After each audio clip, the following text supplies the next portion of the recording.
Halo rekan-rekan di mana saja berada.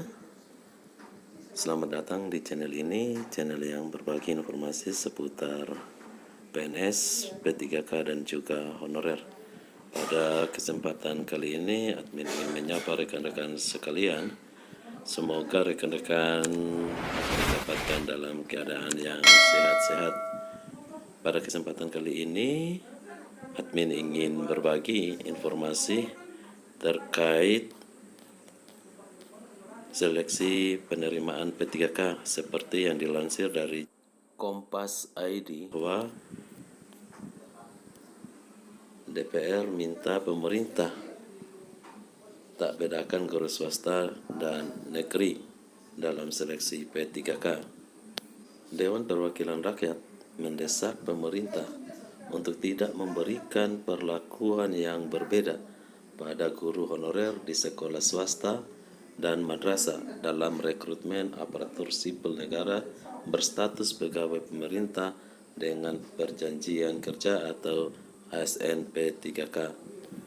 Pembedaan status guru atau sekolah negeri dan swasta seharusnya dihapuskan dalam dunia pendidikan karena semua berkontribusi mendidik anak bangsa.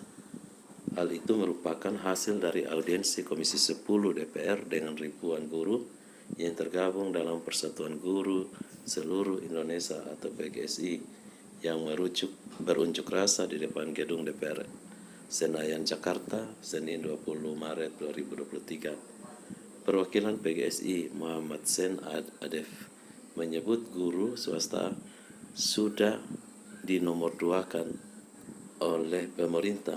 Mereka baru bisa mengikuti seleksi ASN P3K setelah guru sekolah negeri menjalani tes. Hasilnya, jumlah guru swasta yang diterima sebagai P3K sejauh ini tidak lebih dari 20%, padahal jumlah guru swasta yang lolos nilai ambang batas hampir 40.000 orang. Ini diskriminasi buat kami.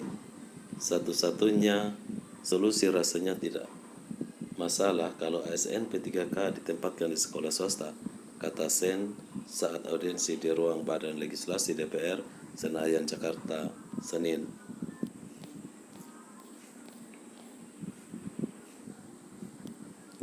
Menurut Sen, dengan menempatkan ASN P3K di sekolah swasta, turut membantu pemerintah dalam mengatasi masalah distribusi guru di Indonesia yang tidak merata.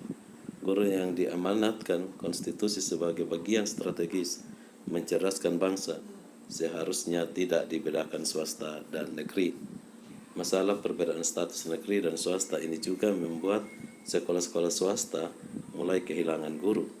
Banyak guru dari sekolah swasta yang pindah menjadi honorer di sekolah negeri dengan harapan bisa lolos seleksi ASN P3K karena lebih diutamakan dalam seleksi. Ketua Komisi 10 DPR Saiful Huda menyebut dikotomi negeri dan swasta seharusnya dihapuskan dalam sistem pendidikan nasional. Anggaran pendidikan sebesar 20% dari anggaran pendapatan dan belanja negara yang dijamin dalam Undang-Undang Dasar 1945 seharusnya cukup untuk menyelenggarakan pendidikan secara nasional, tidak hanya bagi sekolah negeri saja.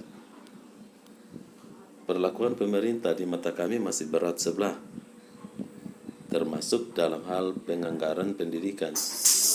Padahal banyak di berbagai tempat, posisi penyelenggaraan pendidikan yang dilakukan oleh swasta justru mengganti peran dari pemerintah. Padahal sebenarnya urusan pendidikan ini sebenarnya adalah urusan negara, dalam hal ini pemerintah, kata Saiful. Wakil Ketua Komisi 10 Dede Yusuf menambahkan, permasalahan ini tidak bisa hanya diselesaikan oleh Kementerian Pendidikan, Kebudayaan, Riset, dan Teknologi, sebab urusan seleksi ASN dan pendidikan juga melibatkan Kementerian Pemberdayaan Aparatur Negara dan Reformasi Birokrasi, Kementerian Keuangan, Kementerian Agama, dan beberapa komisi di DPR. Ini perjalanannya akan panjang. Seleksi ini menyangkut revisi undang-undang, namun kita bisa memperjuangkan profesi guru yang layak dan sejahtera. Undang-undang Ketenagakerjaan menjamin setiap profesi wajib minimal upah minimum regional atau UMR Jadi kalau masih ada guru yang diupah di bawah UMR, itu kelalaian negara, ujar Dede. Oleh karena itu, DPR akan menginisiasi pembuatan panitia khusus untuk merevisi Undang-Undang Nomor 5 Tahun 2014 tentang aparatur sipil negara. Pansus ini nantinya akan diinisiasi oleh Komisi 2, 4, 8, 9, dan 10. Saat DPR sedang menyusun mekanisme pansus, Komisi 10 meminta Kemendikbudristek untuk menerbitkan surat edaran yang tegas, meminta semua penyelenggara pendidikan swasta untuk memberikan gaji dan tunjangan pada guru sesuai standar. Standar remunerasi guru ini harus diatur oleh pemerintah karena guru berbeda dengan profesi lainnya. Direktur Jenderal Guru dan Tenaga Kependidikan Kemendikbudristek Nunuk Suryani mengaku rekrutmen guru ASN P3K memang masih mengutamakan guru honor di sekolah negeri karena ada ketentuan harus mengajar di sekolah milik pemerintah. Untuk mengatasi kekurangan guru di sekolah swasta karena banyak yang ikut seleksi, pihaknya membuat ketentuan harus mendapat izin dari yayasan. Jadi itulah informasi yang dapat admin bagikan, semoga bermanfaat. Dan bagi rekan-rekan yang baru menemukan channel ini, jangan lupa subscribe dan juga nyalakan loncengnya. Terima kasih.